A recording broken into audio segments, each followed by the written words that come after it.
Hello everyone, welcome back to the channel. Today I'm going to be talking about our game in hand that's finally come around against Burnley, why it's so important for us to win, not only in terms of the league table, but what that could mean overall for our season going forward.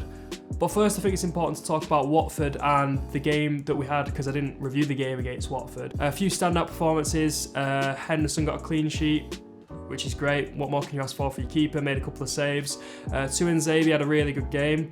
I feel like Tuanzebe's almost like a very similar player to Bailly, yet he's like less rash, and I feel like we could keep him sort of injury free for longer, fitter for longer, and he could be someone that comes into the team.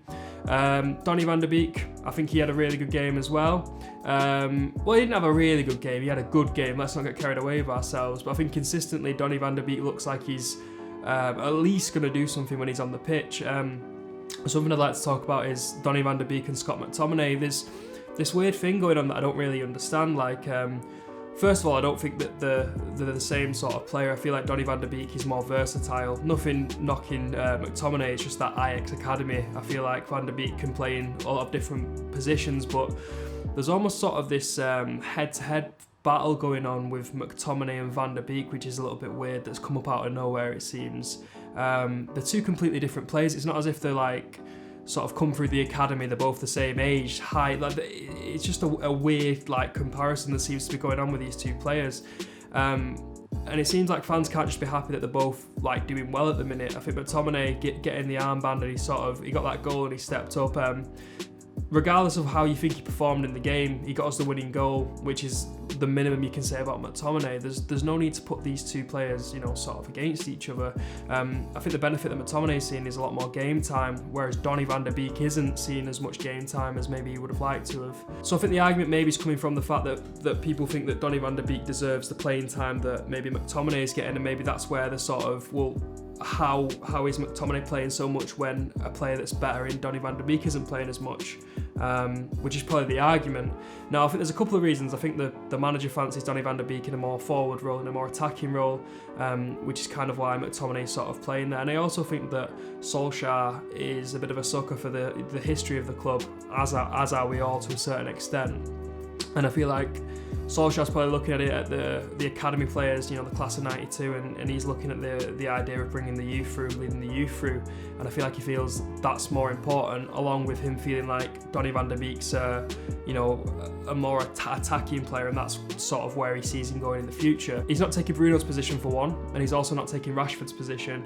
You look at them two players, Rashford's been here for ages, and he's really starting to come into form. Again, he's an academy player, he's the youth, and he's one of our best players this season. You're not getting rid of Rashford. You're not getting rid of Bruno. And then obviously there's Pogba in that left attacking mid position. Now with Pogba, I feel like maybe we want to play him a little bit more to maybe get a bit more money out of him when he eventually goes in the summer.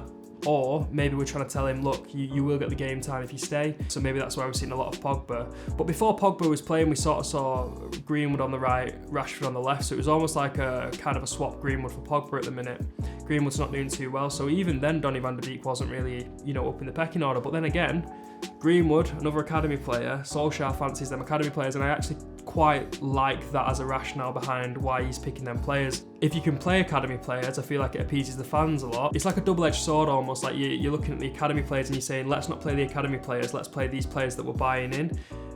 Then we're talking about why we're not bringing academy players in, so it's kind of like I think it's like a bit of a lose-lose to a certain extent, because you can't keep everyone happy, obviously. So we got the job done, we got the win, which is the most important thing. We won't talk about the City game, it was a bit of a mixed bag that week, but two things that we wanted to get done in that game against Watford. We wanted to get the win, and we also wanted to rest players, which is exactly what we did. So from what I know, a lot of Burnley players are out injured. One of my friends supports Burnley and said that they're really struggling with injuries at the moment. But Burnley did start to, sort of come into a bit of form. I say they came into a bit of form. They were absolutely dreadful at the beginning of the season, and they've started to pick up points. The big test now is to not bottle it, to get a win. I feel like if we get a win, then we can go into the Liverpool game. We could draw the Liverpool game, we could lose to Liverpool, and we'd still be exactly the same as where we are now. So I feel like it's so important that the pressure, we need to win every game anyway, but there would be a little bit less pressure going into that Liverpool game, to maintain the position that where we're at. Another thing that's important to sort of mention is City. I know we don't want to mention City again, but they looked really good against us, and if they win their 2 games in hand, providing we beat Burnley, they're a point behind us. So you could very well see City going to the top of the Premier League. I don't know when the fixtures are, but when they're on level with fixtures after we've played Liverpool, they could be 1 or 2 points above us and Liverpool, and be at the top of the table.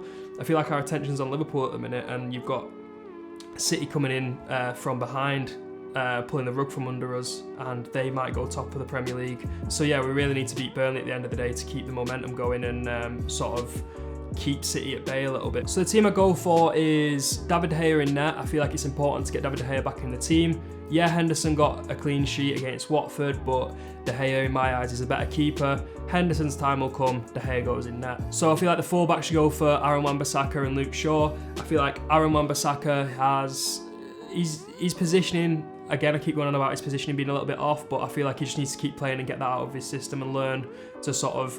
He didn't seem to have this problem in the past, and I feel like he can sort of...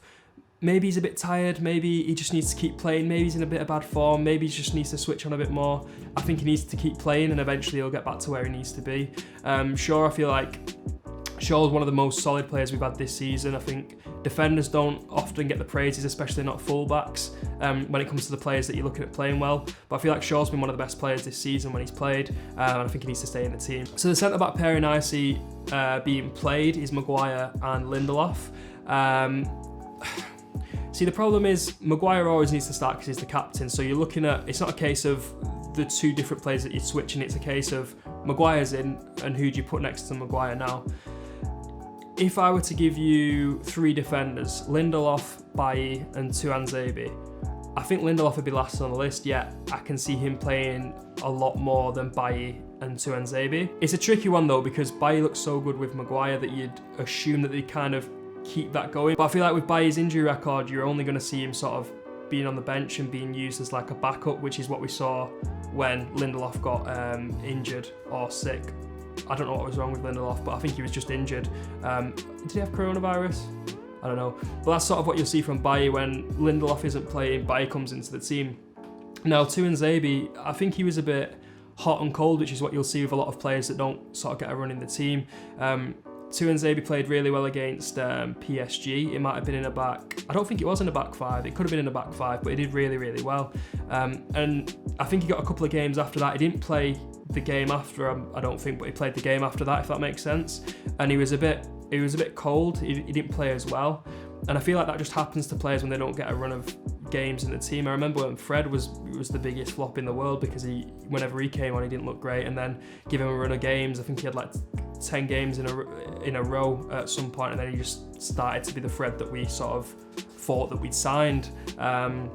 So yeah, I think Tuanzebe going forward could be the future, but I feel like maybe Ole Gunnar Solskjaer just kind of wants to stick to what he knows. If Bailly gets injured then and Lindelof's not been playing, then it's sort of like a bit of a problem because Maguire and Lindelof need to sort of learn how to play with each other again, I guess. So yeah, I think that Ole will go with Maguire and Lindelof at the back. I'd probably go with Maguire and Bailly, providing that he's not injured going off at half-time against Watford, but we'll see. So I feel like the 2 centre midfielders that are sitting back in front of the defence are going to be Matic and Fred. Ole could play McTominay, he's given him the captaincy, and maybe he did that for a reason. Maybe he's sort of saying, right, you're going to be, like Maguire is for the defence, you're going to be the one that's always there in centre midfield. But I feel like Matic will play this game. I feel like, I've said this before, Matic suits a slower game where Burnley aren't going to be attacking us as much. They're going to be sat back and probably hoping to get a goal, nick a goal on the counter, especially with such a weakened team through injury. And I feel like Matic will do really well in this game. I feel like Matic is a wise choice to sort of rest other players, but also to get the best out of Matic. I feel like these are the sort of games that he'll thrive in. Because he's a really intelligent player. Again, it just comes down to his legs. His legs have gone a little bit. And I'd also play Fred next to him, again, for the reason that Matic is legs have gone, but also Fred running around, the energy that you sort of lack in Matic. So yeah, that's why I play Matic and Fred in the middle. I feel like they complement each other, and I feel like it's a really good game for Matic. So it's more a case of getting the most out of Matic, and then who partners best with Matic. In my opinion, it's Fred, because I feel like you don't want to play Fred and McTominay every game. You want to give them a rest. And although it seems like we're giving them a rest because of the Watford game, we've got Liverpool coming up on Sunday, and then a couple of days later we've got Fulham. So there's a lot of games coming up, and there's a lot of opportunity for players to play.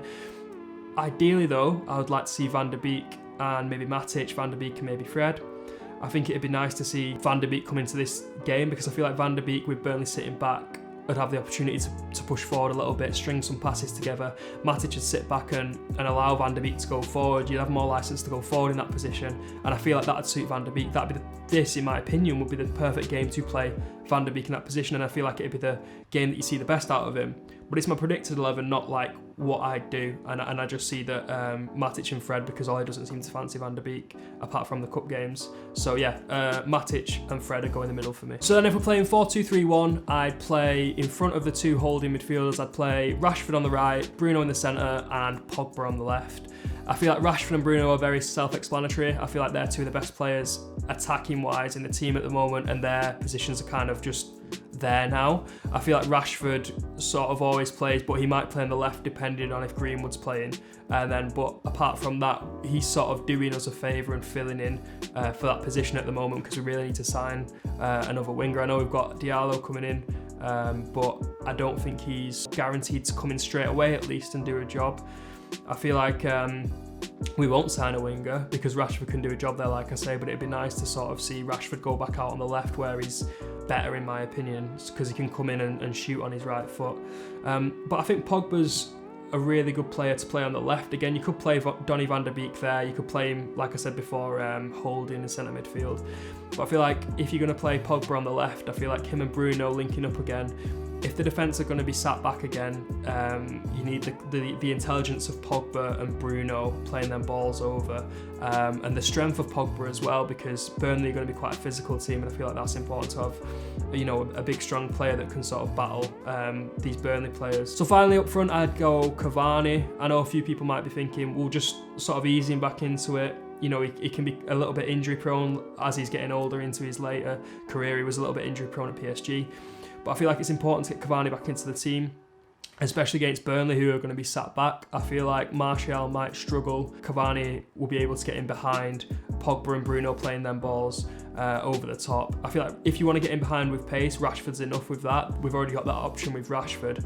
And I feel like Cavani for these sort of games, Cavani's really important. I'd maybe though for the derby, I'd take Cavani off maybe at the latest at like 66 minutes. I feel like you want to sort of get him back into the team and get him back used to playing, but not playing for the full 90 minutes and risk him picking up a knock for Liverpool, because I feel like Cavani's another player that will be really important against Liverpool, especially with Liverpool's defence. But yeah, I go with Cavani playing on the shoulder and making intelligent runs to be found. And I think Burnley are going to sit back until we get a goal, and we need Cavani to sort of break the deadlock. So yeah, that's why I'm going with Cavani up front. So yeah, that's my predicted lineup for the game against Burnley. Let me know what you thought down in the comment section. Did you agree with me? Did you disagree with me? And let me know what score you think it's going to be. I think it'll be 2-0 to Manchester United. I think we'll beat them 2-0. I don't think they'll offer us anything going forward. I think they'll sit back. It'll be difficult to break them down. We eventually will, and them coming forward to try and get a goal back and get a draw. We'll get another, and we'll see off the game 2-0. I feel like it's really important to get this win. If we lose, for the team morale and stuff, it's going to be quite bad, because it's like we're sort of looking like we're getting there and then it's sort of unravelling even before we play Liverpool. We need to get this win, beat Burnley, and go top of the Premier League. Thank you all so much for watching, and I'll see you next time.